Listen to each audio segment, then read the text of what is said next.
Eu quero convidar você a abrir a sua Bíblia em Mateus capítulo 24.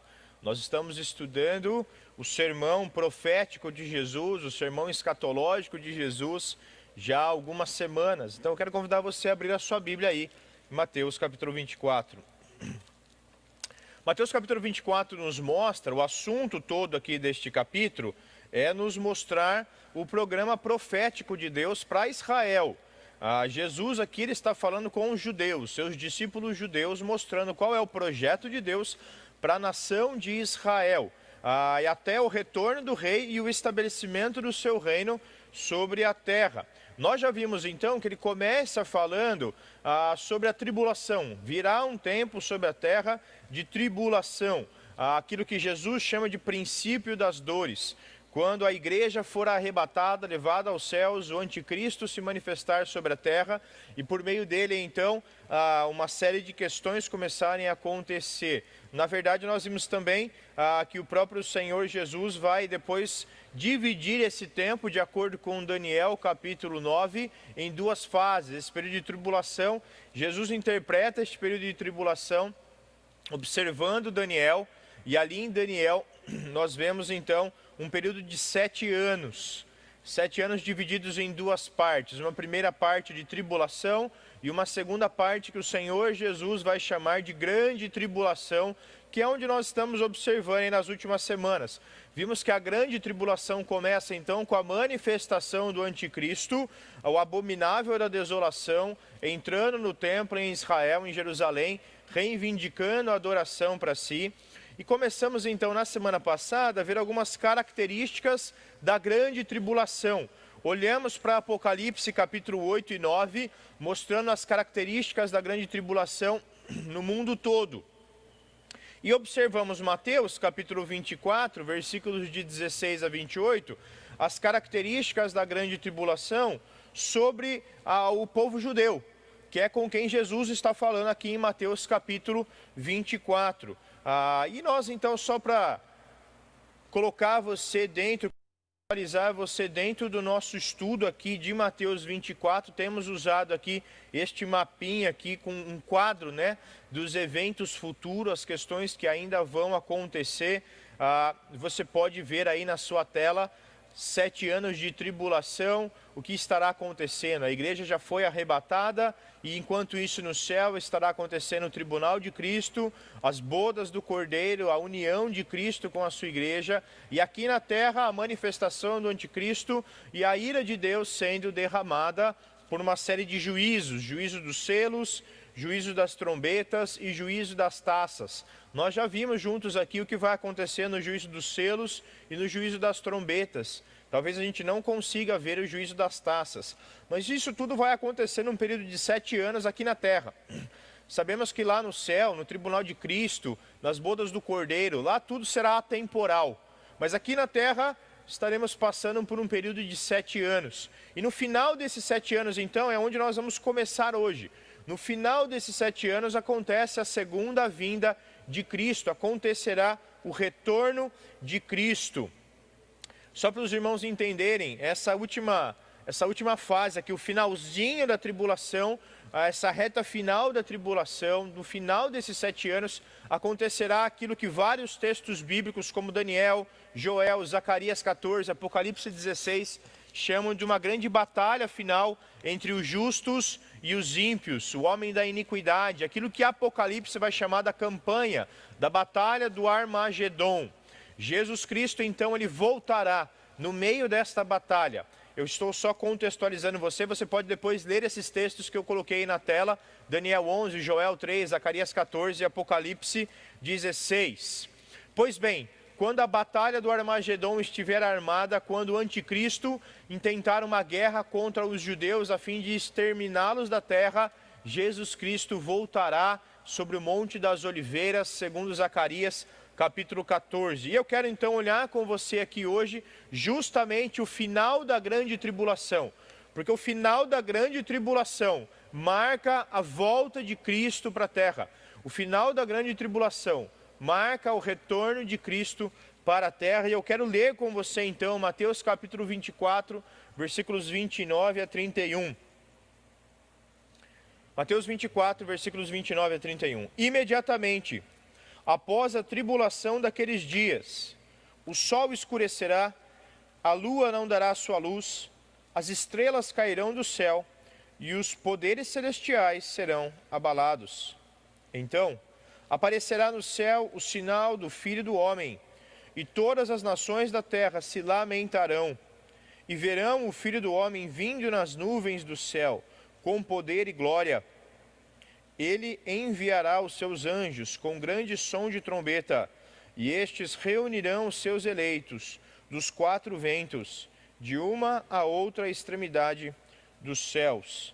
Quero orar com você então, e depois nós vamos ver alguns fatos que marcarão o final da grande tribulação, alguns fatos que marcarão a volta de Cristo para a terra. Vamos orar. Senhor, nós te agradecemos pela tua palavra, te agradecemos por tudo que Jesus nos ensinou, e queremos sim pedir a tua graça para que o Senhor nos ajude a compreender um pouco mais daquilo que Cristo disse sobre o fim dos tempos. Pedimos, Deus, que o Senhor nos dê concentração, que o Senhor nos dê sabedoria e que por meio do teu Santo Espírito nós possamos compreender então a tua palavra e vivermos melhor na expectativa do cumprimento de todas as tuas promessas. Obrigado, Deus, pelo teu povo que para ouvir a tua palavra nesta manhã. Em nome de Jesus. Amém. Eu quero ver com você então alguns fatos que marcam o fim da grande tribulação. Então, mais uma vez, a grande tribulação precede a volta de Cristo. Hoje, falando de hoje, o que nós entendemos? Quais são os sinais da volta de Cristo? Nenhum sinal, não há sinal hoje. Coronavírus não é sinal da volta de Cristo. Nós já vimos isso aqui. Porque o próximo evento escatológico é o arrebatamento da igreja. Para o arrebatamento não há sinal. O arrebatamento acontecerá como a vinda de um ladrão da noite. Ele não dá sinal para dizer quando vem roubar a tua casa. É isso que a Bíblia nos ensina. Não há sinal. No momento, no abrir e fechar de olhos, a igreja será arrebatada, levada até a presença do Senhor. Jesus não volta nesse momento, nós iremos até Ele. Tudo isso começa a acontecer aqui na terra. Este período de tribulação, que ainda não começou, mas que um dia começará, quando Ele começar, aí sim, teremos muitos sinais sobre a volta de Cristo. Aí sim teremos milhares de sinais sobre o retorno de Jesus Cristo. Inclusive saberemos contar quanto tempo falta para Ele voltar. Precisamente o dia e a hora não saberemos, mas saberemos quando Ele voltará no final da grande tribulação. É isso que Ele mesmo está explicando aqui. No final da tribulação, da grande tribulação, Ele voltará. Então aquela música que nós cantamos, glória, glória, aleluia, vencendo vem Jesus, os sinais da sua vinda mais se mostram cada vez. Onde ela se contextualiza dentro daquele quadro escatológico? Ela se contextualiza dentro do período da tribulação, que nós ainda não vivemos. Mas não há problema nenhum em cantar aquilo que sabemos que acontecerá. Por isso que nós então entendemos que no final da grande tribulação, Jesus Cristo voltará. Então o parágrafo de 29 a 31 aqui de Mateus capítulo 24, vai nos mostrar o final deste período da grande tribulação, o final desses 7 anos. Aqui Jesus não fala nada dessa campanha do Armagedon, dessa batalha do Armagedon, que ela acontece em vários outros textos que eu mostrei para você. Aqui o foco de Jesus é falar para o judeu o que vai acontecer com o judeu no final e no período da tribulação, e como ele vai salvar os judeus desse período. O restante do mundo aparece nesses outros textos que eu citei para você e que você pode ler depois durante a semana. Mas hoje nós vamos ver então 3 fatos que Jesus narra aqui, 3 fatos que mostram para nós que Jesus narra sobre o fim da grande tribulação e a volta dele para a terra. E eu quero ver então estes 3 fatos com você. O primeiro deles está no versículo 29. O primeiro deles são os distúrbios cósmicos. Os distúrbios cósmicos. Vamos ler de novo o versículo 29. Imediatamente após a tribulação daqueles dias, ou seja, quando acabar a tribulação, quando chegar o fim da tribulação, da grande tribulação, que Jesus já havia nomeado ela deste nome, o sol escurecerá e a lua não dará sua luz, as estrelas cairão do céu e os poderes celestiais serão abalados. No final da grande tribulação, o sol escurecerá, a lua não dará a luz, as estrelas cairão do céu. Isso aqui é importante para mim e para você, porque Jesus está dizendo que o fim dos tempos, irmãos, ao contrário do que a ciência prevê, o fim dos tempos ele não vai ser lento. A terra vai se deteriorando devagarzinho até que tudo vai chegar ao fim. Não, o fim dos tempos, o melhor, o que Jesus está dizendo aqui de fim, que nós queremos saber sobre fim, vai ser abrupto, vai ser de uma vez. Em um belo dia, o sol não vai brilhar. Num belo dia, a lua vai se apagar. Num belo dia, as estrelas vão escurecer. E isso vai acontecer de uma vez. O final dos tempos vai ser abrupto, não vai ser vagaroso. E é muito interessante porque essa linguagem de Jesus aqui, o sol escurecerá, a lua não dará. Ele está citando profetas, ele está citando Isaías aqui, ele está citando Joel aqui, ele está citando Ezequiel, porque todos esses profetas falaram do fim dos tempos e falaram que quando a manifestação do Senhor chegasse, quando o dia da ira de Deus, quando o Senhor viesse reinar, exterminar de uma vez todo o mal, porque o período da tribulação é a ira de Deus sendo derramada na terra, mas Deus não está aqui finalizando o mal da terra. O dia que o Senhor vier finalizar o mal da terra, esse dia o sol vai se apagar, a lua vai se apagar. É isso que vários profetas disseram. E Jesus está citando estes profetas aqui. Por exemplo, veja comigo aí na sua tela, Isaías 13. Vejam, o dia do Senhor está perto, dia cruel, dia de ira e de grande furor. Isaías 13, 9. Para devastar a terra e destruir os pecadores. Agora olha o que ele diz o que vai acontecer nesse dia, quando o Senhor vier exterminar o mal da terra. As estrelas do céu e as suas constelações não mostrarão a sua luz. O sol nascente escurecerá e a lua não fará brilhar a sua luz. Castigarei o mundo por causa da sua maldade, os ímpios por causa da sua iniquidade. Darei fim à arrogância dos altivos e humilharei os cruéis. Olha o que Joel 2 diz, quando o Senhor vier executar então, de uma vez por todas, toda a sua ira contra a maldade humana. Toquem a trombeta em Sião, deem um alarme no seu santo monte, tremam todos os habitantes da terra, pois o dia do Senhor está chegando, está próximo. É dia de trevas, dia de escuridão, dia de nuvens e negridão. Assim como a luz da aurora estende-se pelos montes, um grande e poderoso exército se aproxima, como nunca antes se viu, nem jamais se verá nas futuras gerações. Diante deles a terra treme, o céu estremece, o sol e a lua escurecem, e as estrelas param de brilhar. Ou seja, vários profetas falaram sobre este período da vinda do Messias para executar a maldade humana como um dia de trevas, um dia de trevas. É interessante porque ele está dizendo aqui, e todos esses textos que a gente leu, eles associam a vinda do Senhor para executar a maldade do homem. Eles associam este período com o início do reinado do Messias. Olha, por exemplo, o que ele diz aqui em Isaías 24, 23. Ele está dizendo a mesma coisa. Nesse dia, a lua ficará humilhada e o sol ficará envergonhado, pois o Senhor dos exércitos reinará no Monte Sião e em Jerusalém, glorioso, na presença de todos os seus líderes. Meus irmãos, isso nunca aconteceu. Jesus Cristo nunca reinou em Jerusalém, nunca reinou sobre o monte. Jesus Cristo nunca reinou naquela cidade e ainda não exterminou toda a maldade humana. Ele fará isso quando o final da grande tribulação chegar. Depois que ele entregar o homem à sua própria desgraça por rebeldia a ele, ele voltará por misericórdia para dar cabo, dar fim de toda a maldade humana, para exterminar a iniquidade. E quando ele vier fazer isso, ele estará estabelecendo o seu reino sobre a terra.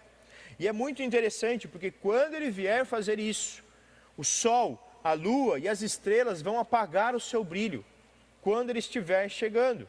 Agora é interessante, por que ele faz alusão a estes distúrbios cósmicos? Por que os profetas sempre viram isso? O sol parando de brilhar, a lua se escurecendo, as estrelas sumindo no céu. Por que os profetas sempre veem isso? E Jesus está dizendo que isso vai acontecer quando ele voltar. Por quê?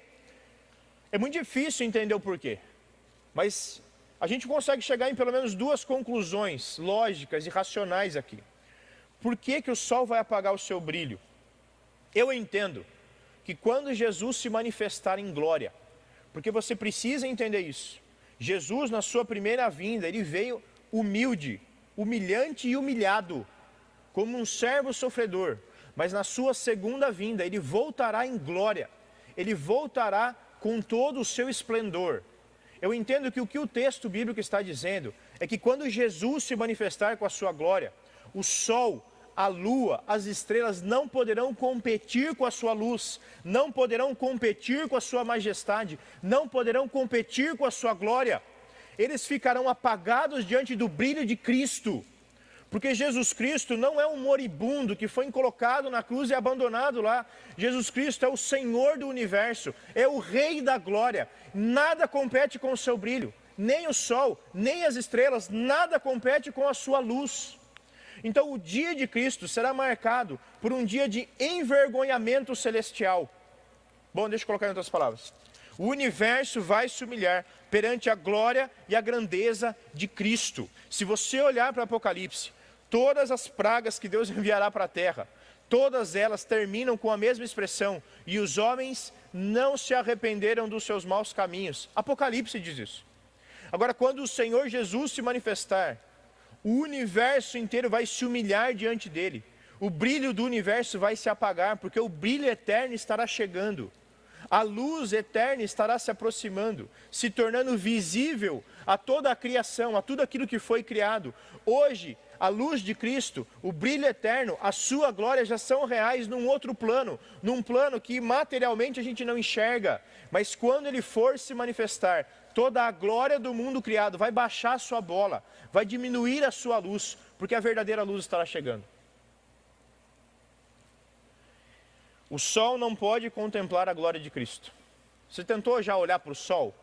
Sem nada, sem óculos escuros. Você gosta de ficar olhando para o sol? Eu não gosto nem de olhar para essa luz que está aqui na minha cabeça, que dói a minha visão.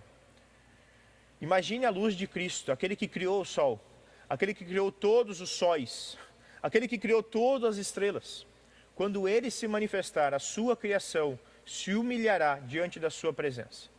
É como se o sol, as estrelas e a lua estivessem se curvando. Mas como eles não são gente para se curvar, eles vão diminuir a sua intensidade de brilho. Sim. Este verso nos mostra, irmãos, quem Deus é, quem Jesus Cristo é. Jesus Cristo, o tamanho dele, a grandeza dele, a majestade dele, nada se compara. Nada se compara. Jesus Cristo não é um gênio da lâmpada, Jesus Cristo não é o seu servo, Jesus Cristo não é o cara lá de cima que dá tudo o que eu quero. Ele é o Deus do universo, ele é o Senhor do cosmos, ele é o Criador de todas as galáxias existentes. Este é Jesus, daquele sobre quem tudo gira em torno, não sobre o meu umbigo, mas sobre ele. Ele é o Senhor da glória, ele é o Rei de toda a história. Nada se compara com ele, nada compete com a glória de Cristo, nada pode competir com a glória de Cristo. Nenhuma exaltação humana, nenhuma pretensão humana pode competir com Cristo. Você não é mais importante do que Ele, eu não sou mais importante do que Ele, este mundo não é mais importante do que Ele, nada é mais importante do que Ele. É por isso então que todas as estrelas vão abaixar a sua luz, vão abaixar o seu brilho, para que Ele possa mostrar para todos nós quem de fato Ele é, para que todos possam ver a luz da sua glória quando Ele se manifestar. Mas eu acho que tem um segundo motivo aqui, pelo qual os profetas sempre falaram dessa questão do sol, da lua, das estrelas diminuírem a intensidade do brilho quando Jesus se manifestar. E um segundo motivo que eu entendo é que nas culturas do Antigo Oriente Médio, ou do Antigo Oriente Próximo, onde os profetas escreveram, e depois também no início ali da nossa era, quando Jesus veio à Terra, os povos pagãos sempre tiveram aquela mentalidade, aquela ideia de que quem rege a história são quem? Os astros e estrelas. Se você quer que o seu futuro dê certo, você precisa se alinhar com o quê? Com os astros e estrelas. Hoje Saturno está desse jeito, então agora é hora de eu fazer o meu voto. Isso existe até hoje. A astrologia, não estou falando de astronomia, estou falando de astrologia. Aquele que quer manipular os astros a seu favor, como se eles fossem estatuinhas de santos. Isso existe até hoje. Isso existia naqueles dias, horóscopo. Quantas aqui não acham que, porque eu sou de, sei lá, o nome dos signos, eu sou o signo, sei lá, de Aquários, porque eu sou de Aquários e aí agora a lua está nesse sentido, agora está favorável para mim. Não são os astros e estrelas que guiam o futuro da história. Quem guia o futuro da história é o Senhor Criador dos astros e estrelas, o Senhor Jesus. Quem rege a história não são os astros, quem rege a história não são as estrelas, quem rege a história é Jesus. E é isso que Efésios 1 vai ensinar para nós. Se você ainda não anotou, se você ainda não grifou, grifa esse texto, porque para mim, realmente, esse é um dos textos principais de toda a Bíblia. Efésios 1, versículo 9, nos diz assim: e nos revelou, Deus nos revelou, o mistério da sua vontade.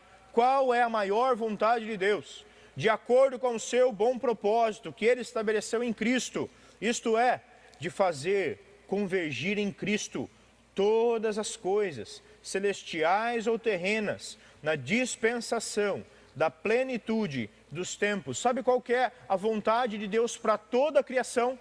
É que em um dia, Jesus Cristo seja o governante de tudo que existe, celestialmente falando, fisicamente falando. O objetivo de Deus é que todos os astros e estrelas, que toda a humanidade, que todo o cosmos convirja para Jesus, volte-se para Jesus e encontre em Jesus o Senhor absoluto de tudo que é criado, celestialmente falando, fisicamente falando. O Senhor Jesus é maior do que os astros e as estrelas. É por isso então, irmãos, que eu entendo que o sol vai se apagar quando o Senhor Jesus voltar. Na verdade, a Bíblia diz que o sol vai diminuir muito o seu brilho.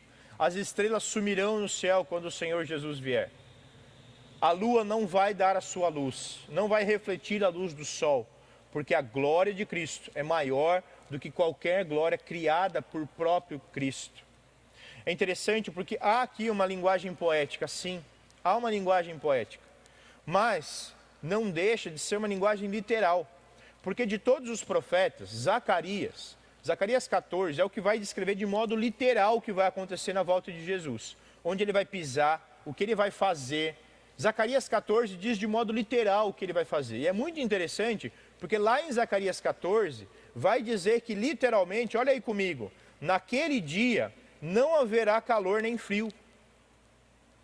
No dia que ele voltar, no dia que ele pisar no Monte das Oliveiras, será um dia único, do qual não haverá separação entre dia e noite, porque quando chegar a noite, ainda estará claro, um dia que o Senhor conhece. O que ele está dizendo basicamente é, o mundo inteiro vai parar para ver o Senhor Jesus voltando, não vai funcionar essa variação de dia e noite, porque o sol vai diminuir a sua luz e vai ficar uma coisa só sobre a terra, vai ficar não vou dizer que é uma negritude, mas vai ficar uma meia fase. Sabe quando está quase queimando a luz da sua casa, e aí fica aquela fundinho da luz sobrando? É basicamente isso que eles estão tentando dizer. O mundo inteiro vai ficar em meia fase, não vai mais ter noite sombria, tudo vai ficar em meia fase, não vai mais ter dia com o sol brilhando, tudo ficará em meia fase. O Senhor será Rei de toda a terra. Naquele dia haverá um só Senhor, e o seu nome será o único nome que importa ser dito, o único nome que importa ser pronunciado. O Senhor Jesus, quando ele voltar para reinar, o brilho do sol vai diminuir e vai se apagar. E sobre toda a terra as pessoas vão perceber isso. Sobre toda a terra as pessoas vão ver que é um dia singular, um dia meia fase. Um dia onde você não sabe se está frio, se está calor, está tudo igual, está tudo sombrio. Por que ele revela essas coisas para nós? Por que o Senhor Jesus revela tudo isso aqui para a gente? Para causar medo mesmo, porque ele quer causar medo. Porque o medo é uma boa professora, o medo é o bom professor. O medo faz com que a gente aprenda coisas. E eu e você precisamos aprender que o Senhor Jesus foi servo sofredor na sua primeira vinda. Ele veio humilhado na sua primeira vinda. Mas quando ele voltará como o leão da tribo de Judá, como o rei dos reis, o senhor dos senhores, que vai dar cabo a toda a maldade. Então, ou você se arrepende enquanto é tempo e se volta para o Senhor Jesus, ou você vai ser aniquilado por ele. Nem o sol compete com ele. As estrelas do universo não competem com ele. Elas baixam a sua luz, elas baixam a sua bola diante de Jesus. Esses eventos aqui, eles servem para sim, nos mostrar o tamanho de Cristo, a grandeza de Cristo e a majestade de Cristo. Quando ele voltar, todo mundo vai saber que ele está chegando. E é isso que ele vai dizer no segundo fato que ele narra, no versículo 30. Então, aparecerá no céu o sinal do Filho do Homem, e todas as nações da terra lamentarão e verão o Filho do Homem vindo nas nuvens do céu com poder e grande glória. O segundo fato que ele diz aqui está completamente associado com o primeiro. O universo inteiro, todas as estrelas, elas vão diminuir a sua luz. E quando isso acontecer, o Senhor Jesus vai se manifestar e todo olho verá o Senhor Jesus voltando para a terra. Todo olho verá o Senhor Jesus voltando para a terra. Versículo 30 fala para a gente que o segundo fato que vai marcar aí o final da grande tribulação é o retorno glorioso de Jesus Cristo. O retorno glorioso de Jesus Cristo. E mais uma vez aqui, nós precisamos lembrar o que a gente viu na semana passada. Lembra que nesse período de grande tribulação, os falsos profetas vão dizer o quê? Cristo já voltou, versículo 23, 24. Ele está no deserto, ele está naquela casa, ele está naquele canto. Não. Quando Cristo voltar, não vai ser de modo simples, escondido para um pouco grupo de pessoas. Quando Cristo voltar, ele aparecerá no céu, o sinal do Filho do Homem, e todas as nações da terra se lamentarão e verão o Filho do Homem chegando. Todo olho verá Jesus Cristo voltando. Todo olho verá o sinal do Filho do Homem nos céus. A vinda dele será gloriosa e universal. Universal. É interessante porque ele está aqui dizendo do sinal do Filho do Homem. A gente já viu que o profeta que Jesus mais tem em mente é Daniel. Essa expressão aqui do sinal do Filho do Homem, ele está de novo conduzindo para Daniel. Ele está de novo falando de uma profecia de Daniel. O que é esse sinal? Ele não diz o que é esse sinal. No passado, alguns teólogos já chegaram a achar que era uma grande cruz no céu, assim, que ia aparecer no céu e todo mundo ia ver uma cruz gigante no céu. Pode ser, mas eu acho que não é isso. Acho que não precisa ser isso. É possível. A única questão é que vai ser um sinal visível. Agora você imagine o sol não brilhando, você imagine a lua sumindo, você imagine as estrelas desaparecendo, o mundo inteiro em meia fase. Quando uma luz gloriosa rasga os céus, qualquer pessoa vai conseguir enxergar esse brilho, qualquer pessoa vai conseguir enxergar essa luz. Qualquer pessoa vai conseguir observar isso acontecendo no céu. O versículo 27, então, ele vai dizer para a gente, olha ali no versículo 27, de novo, por gentileza. Porque assim como o relâmpago sai do Oriente e se mostra no Ocidente, assim será a vinda do Filho do Homem. Ou seja, o mundo inteiro vai conseguir enxergar essa grande luz rasgando os céus em trevas para que o Senhor Jesus se manifeste e mostre a todos quem de fato Ele é. O Filho do Homem aqui, irmãos, é muito interessante, como eu já disse, porque parece que ele está citando Daniel. Eu quero mostrar para vocês o texto que ele está citando aqui, Daniel capítulo 7, versículo 13. A primeira profecia falando aqui sobre o reinado do Messias na terra. Na minha visão à noite, vi alguém semelhante ao Filho do Homem. É daqui que sai essa expressão, Filho do Homem, vindo com as nuvens do céu. Ele se aproximou do ancião e foi conduzido à sua presença. A ele foram dados autoridade, glória e reino. Todos os povos e nações e homens da terra, e todas as línguas o adoraram. Seu domínio é um domínio eterno, que não acabará, e o seu reino jamais será destruído. Quando nós olhamos para esse texto, irmãos, de Daniel, parece aqui que ele está mostrando, pode ser, que essa nuvem que cerca o Filho do Homem, talvez seja aquela mesma nuvem que os profetas conheciam, e que eles conheciam no período do tabernáculo, que é a nuvem, não uma nuvem, uma fumaça qualquer, mas é a nuvem da glória de Deus, aquilo que nós chamamos de Shekinah. Aquela nuvem a qual todo mundo sabia é a presença de Deus aqui. Talvez seja isso que ele está dizendo então, várias vezes, que quando ele vier, ele virá entre nuvens, não essas nuvenzinhas de chuva que a gente vê, mas aquela nuvem que todo mundo percebe, essa nuvem não é uma nuvem de chuva, essa nuvem é uma nuvem de glória. Aquilo que eu e você nunca vimos. Veremos no dia da manifestação de Cristo, no dia que Ele voltar, cercado pela glória do próprio Deus, porque Ele é o próprio Deus se manifestando entre nós. O texto vai continuar aqui no versículo 30, e é muito interessante, porque apesar de a gente não saber como necessariamente vai ser esse sinal, a questão é, a gente sabe que vai ter uma grande luz, e a gente sabe que vai ter muita fumaça, uma grande nuvem, provavelmente a luz da glória de Cristo, e a fumaça da presença de Deus, a Shekinah do Senhor, trazendo o Filho sobre a terra de volta. Isso nós conseguimos tirar do texto.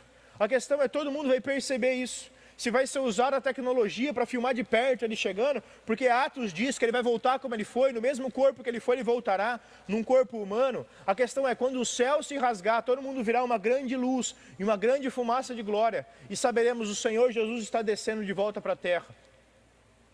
Agora é interessante o que ele diz que vai acontecer quando ele se manifestar. Porque ele diz aqui no versículo 30, todas as nações da terra celebrarão. É isso que diz na sua Bíblia? Não. É interessante que o texto diz, e todas as nações da terra lamentarão. Quando este sinal aparecer no final da tribulação, quando o sol escurecer, o céu se rasgar em luz gloriosa, a fumaça da Shekinah, a presença de Deus voltando para a terra, quando isso acontecer, as pessoas vão chorar, vão se lamentar, vão reclamar, vão praguejar. Mas peraí, pastor, Jesus voltar não é uma coisa boa?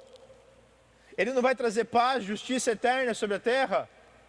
Ele não vai estabelecer um reino de equidade? Ele não vai ser um justo juiz sobre nós? Por que as pessoas vão se lamentar? Tem vários textos da Bíblia que explicam isso para a gente.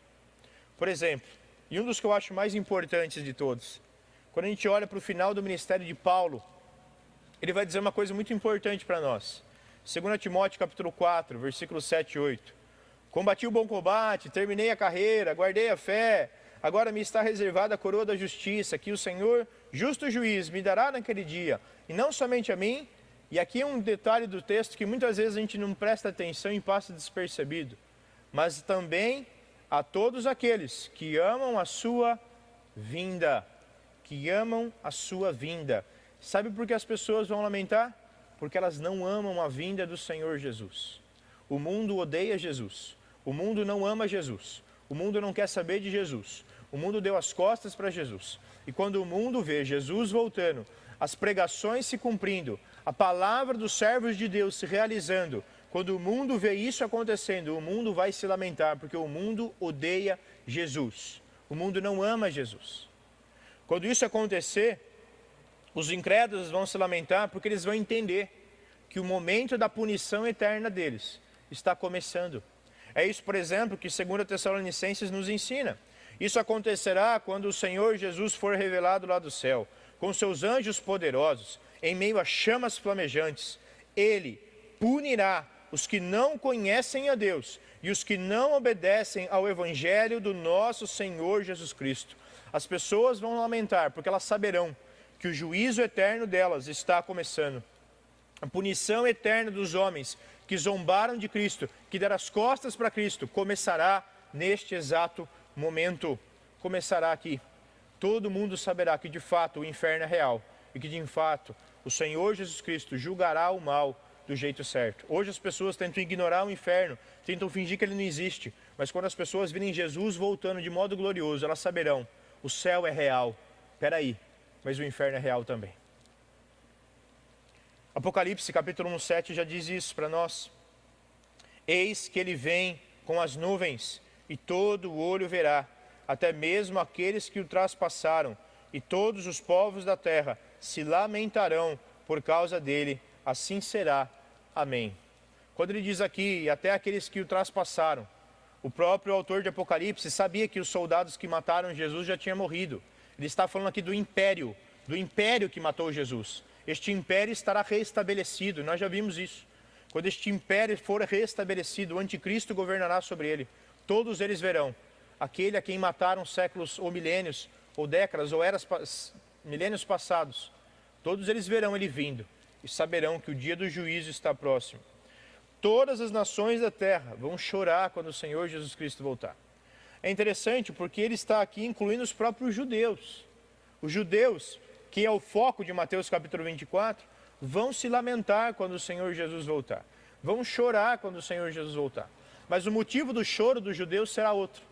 O motivo do choro dos judeus não vai ser por medo, vai ser por arrependimento, vai ser por tristeza. Olha o que Zacarias nos diz, Zacarias 12, versículos de 10 a 11. Derramarei sobre a família de Davi, os judeus, e sobre os habitantes de Jerusalém, um espírito de ação de graças e de súplicas. Olharão para mim, aquele a quem traspassaram, e chorarão por ele, como quem chora a perda de um filho único, e lamentarão amargamente por ele, como quem lamenta a perda do filho mais velho. Naquele dia, muitos irão chorar em Jerusalém, como os que choram em Hadad-Rimon, no vale de Megido. É interessante que ele está citando aqui o vale do Megido, onde acontecerá a batalha, que nós chamamos de batalha do Armagedon. Aqueles que antes choraram por medo de morrer, agora vão chorar por arrependimento de ver o Filho vindo salvá-los. Mesmo tendo negado eles durante todos os séculos, ele voltará para salvar os judeus. Ele voltará para salvar os judeus, que a uma se arrependerão e se converterão, cumprindo assim Romanos 11, 25 e 26, que diz que um dia todo Israel será salvo, toda uma geração de judeus será salvo. É deste momento que o texto bíblico está falando. Então os judeus eles vão lamentar também, mas eles vão lamentar de arrependimento.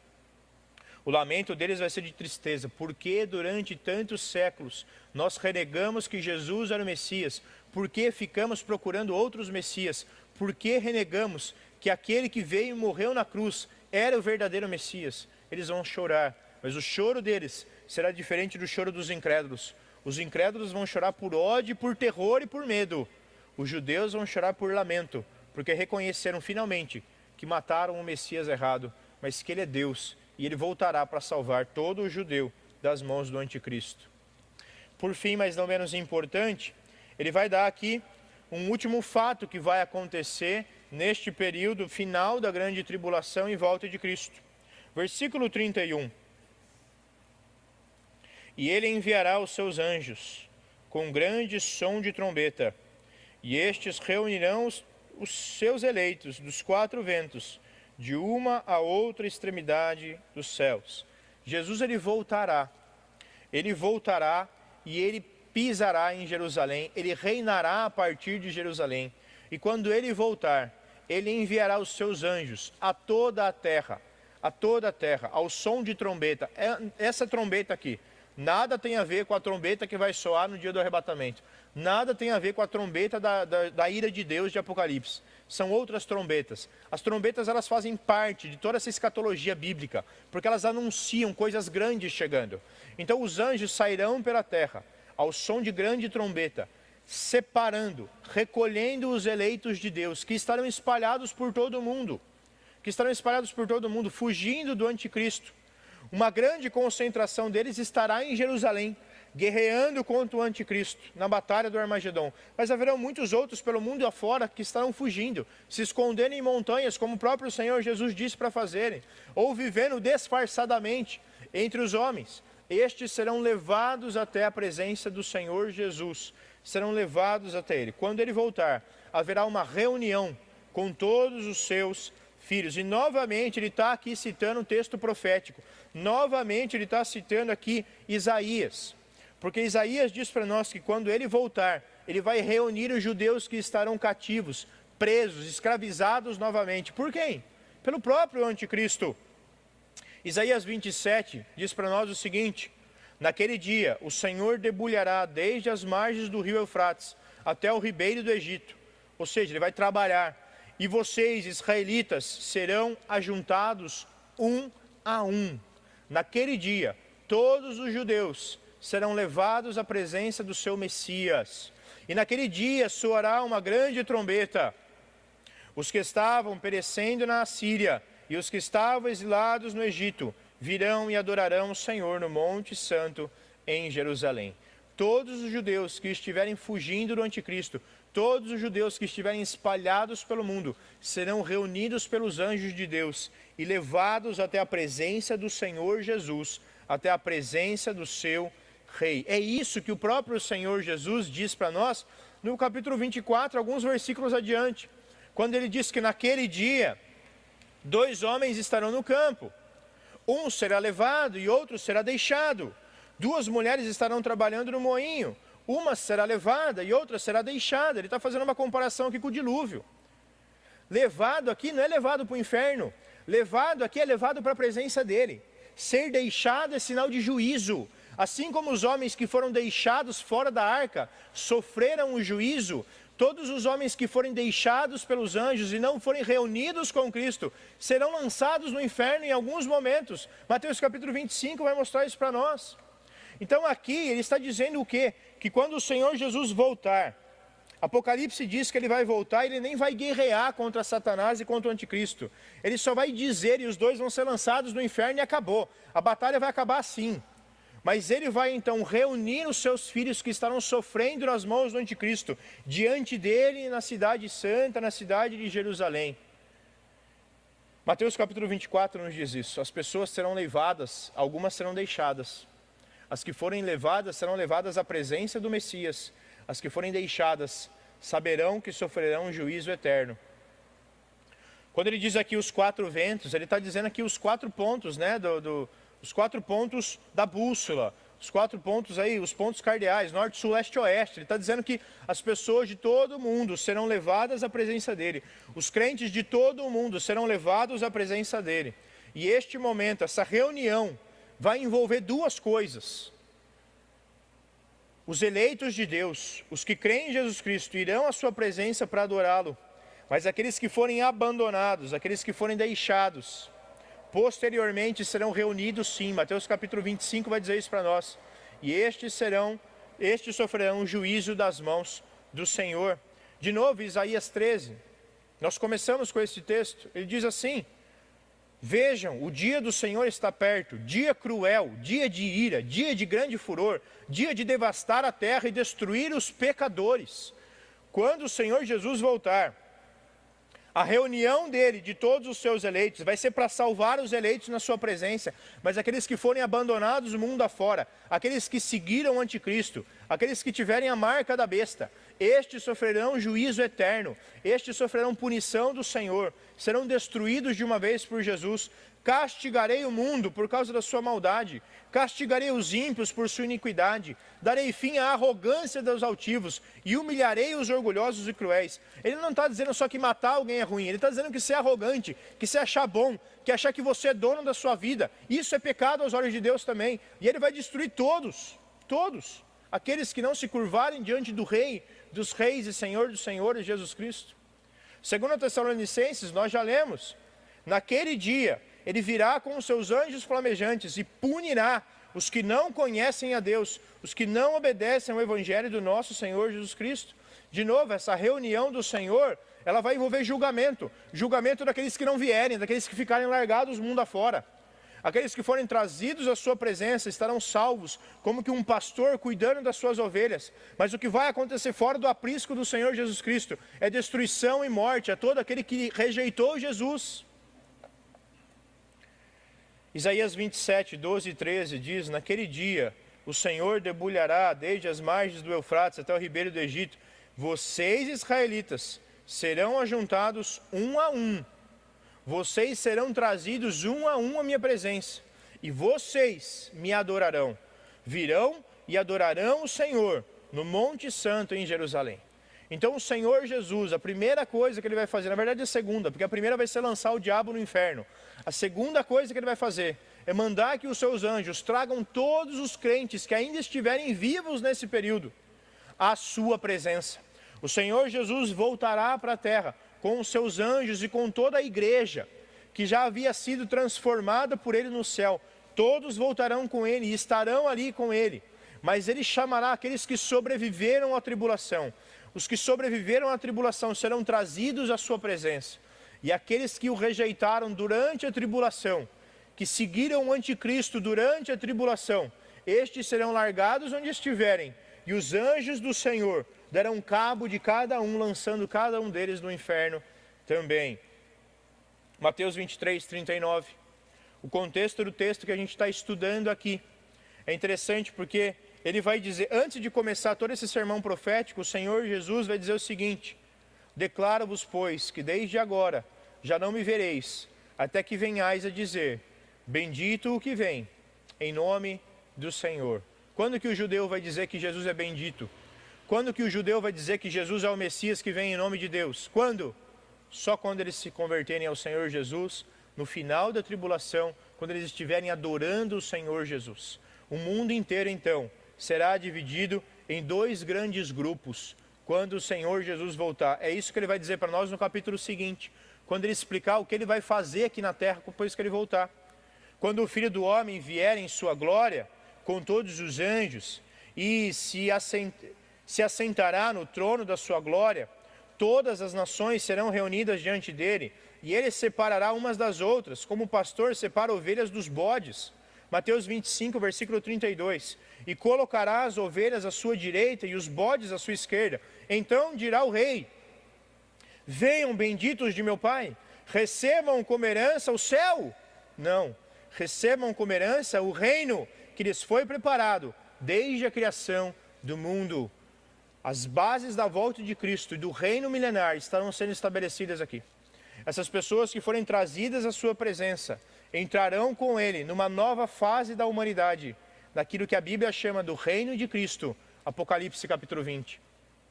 E aqueles que negaram o Senhor, e aqueles que rejeitaram o Senhor durante a tribulação, então a estes ele dirá, aos que estiverem à sua esquerda: malditos, apartem-se de mim para o fogo eterno, preparado para o diabo e para os seus anjos.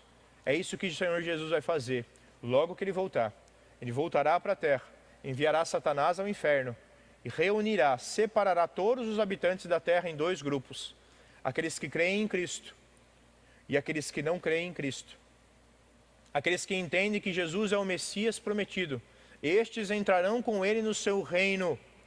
E aqueles que rejeitaram a Cristo e seguiram o anticristo, estes herdarão o inferno preparado para o diabo e todos os seus seguidores. Todos os seus seguidores.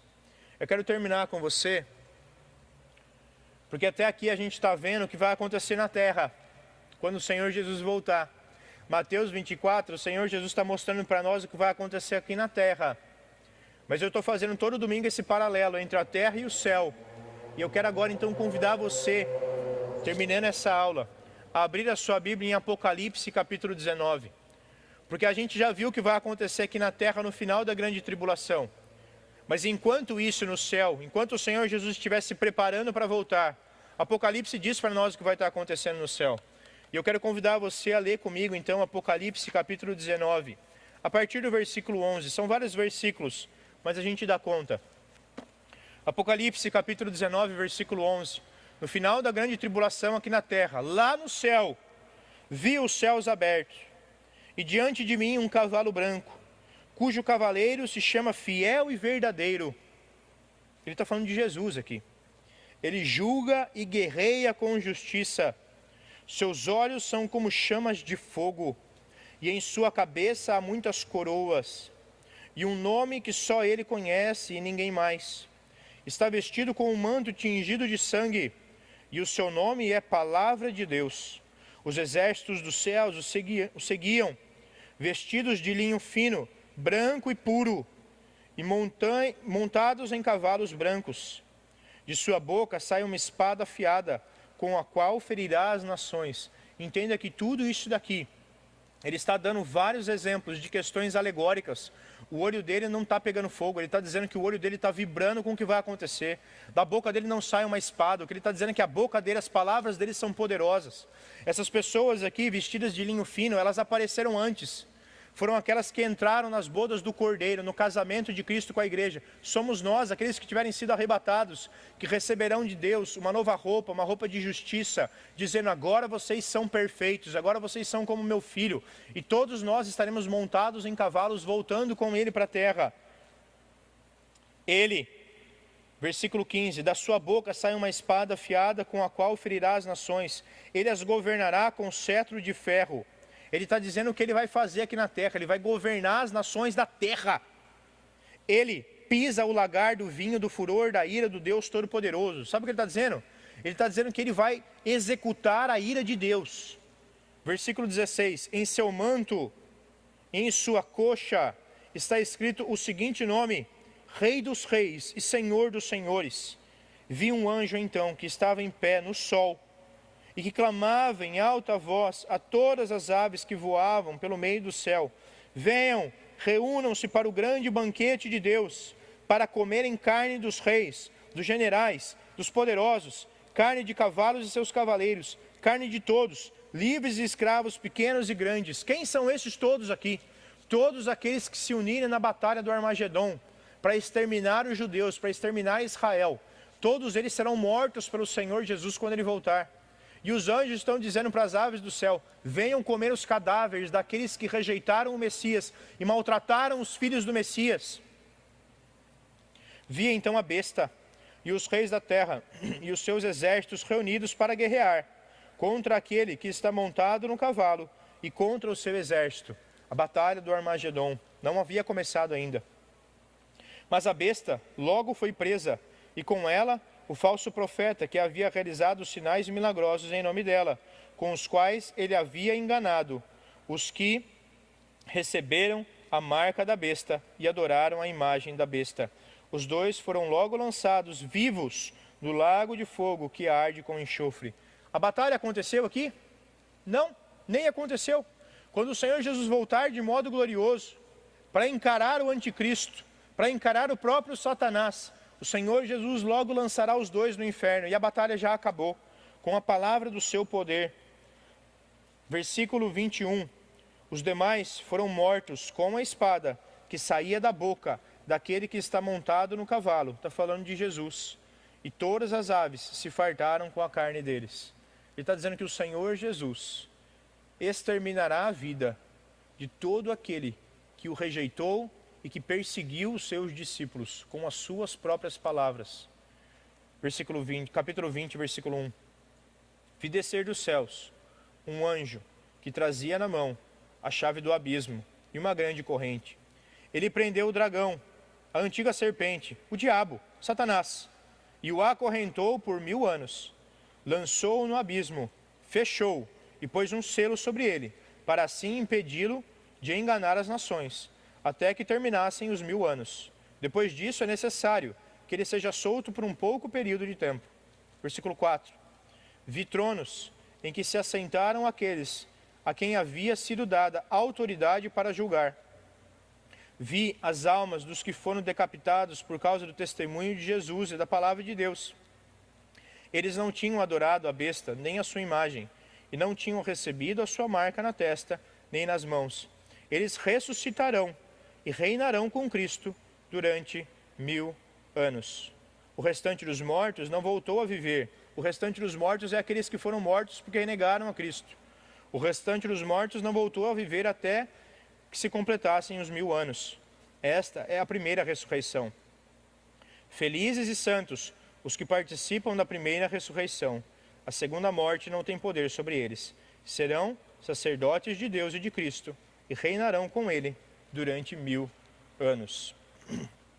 Apocalipse 20, então, irmãos, vai dizer para nós que o Senhor Jesus vai separar o mundo, quando ele voltar, em 2 grupos. Aqueles que o negaram serão lançados no inferno e aguardarão uma ressurreição futura no grande trono branco, quando receberão finalmente a sua punição eterna diante de Deus. E aqueles que foram mortos pelo anticristo durante a tribulação, estes irão ressuscitar, para que junto com Cristo, junto com os seus santos que haviam sido arrebatados, possam reinar sobre a terra durante 1000 anos, cumprindo assim então a palavra de Deus para e com o Senhor Jesus Cristo. Assim será o final da grande tribulação e a volta de Cristo para a terra, com distúrbios cósmicos, com o retorno glorioso de Cristo e com a reunião dos eleitos, para que possam entrar no reino de Cristo, no reino estabelecido por Cristo, para a terra, sobre a terra. E aqueles que o rejeitaram serão lançados todos no inferno, junto com o diabo e os seus seguidores. Para a gente encerrar, a pergunta que eu faço para você é a seguinte: você anseia pela volta de Cristo? Lembra o que Paulo disse? A volta de Cristo será uma bênção para todos aqueles que aguardam a volta de Cristo. Nós sabemos que seremos provavelmente arrebatados por Ele, mas isso não muda o fato de eu querer me encontrar logo com o Senhor Jesus. Isso não muda o fato de eu querer logo que Ele venha para a terra, julgue todo o mal, estabeleça o seu reino e governe com justiça e equidade. Você aguarda pela manifestação da ira de Deus contra todo o mal humano? Ou você está vivendo aqui idolatrando homens, vivendo como se tudo se resumisse a este mundo, como se tudo se resumisse a este plano, encontrando aqui em governadores humanos os seus próprios messias, os seus próprios salvadores, encontrando na sua poupança a salvação da sua alma, encontrando na sua família a segurança eterna que você tanto deseja? Nada neste mundo se compara com o poder, nada neste mundo se compara com a glória, nada neste mundo se compara com o Criador Jesus Cristo. O meu desejo é que você se volte ainda mais para Cristo, que você anseie pelo seu encontro com Ele, que você deseje ser salvo realmente e encontrar-se com Ele, que você anseie pela manifestação de Deus sobre a terra, dando fim a toda a maldade humana. Eu quero orar com você, quero orar por mim e por você, pedindo que o Senhor nos ajude a realmente entender que Jesus Cristo vive e voltará. E quando Ele voltar, vai ser para reinar, vai ser para dar fim a toda a maldade e estabelecer um reino de justiça eterna sobre a face da terra. Eu quero orar então por mim e por você, pedindo que o Senhor continue nos conduzindo, nos abençoando e colocando no nosso coração um anseio eterno pela sua vinda, pela sua manifestação. Maranata, vem Senhor. Que possamos clamar isso todos os dias, não só quando estamos com problemas, mas quando tudo está bem, que possamos ansiar pela volta de Cristo. Vamos orar. Senhor Deus, nós te agradecemos, porque Jesus Cristo vive hoje e um dia voltará. Voltará para reinar, voltará para estabelecer um reino de justiça e paz. Voltará para dar fim a toda maldade, todo pecado, toda iniquidade. Nós te agradecemos por isso, Deus, porque em Cristo fazemos parte do time vencedor. Queremos logo nos encontrar com Ele, Senhor. Queremos logo estar na presença do Senhor Jesus para poder agradecê-lo pela salvação que Ele nos trouxe. Sabemos que a nossa vida não se resume aos 80, 70, 60 anos que vivemos aqui. Sabemos que por causa de Cristo a nossa vida é eterna, junto com o Senhor, e há muito mais por vir, coisas que não entendemos, coisas que a Tua Palavra não revela, porque são grandiosas demais para nós. Nós te agradecemos por isso, porque em Cristo temos segurança, em Cristo temos salvação. Nós te agradecemos por Cristo. Queremos pedir que o Senhor nos ajude a viver hoje, voltados para a glória, para a santidade, para a majestade de Cristo. Que não diminuamos a sua glória, que possamos sempre exaltá-lo, fazê-lo crescer em nosso meio, que a sua beleza, que a sua dignidade se manifeste a cada dia, no meio da tua igreja, no meio do teu povo. Oramos assim, em nome do Rei dos Reis, do Senhor dos Senhores, em nome de Jesus Cristo. Amém.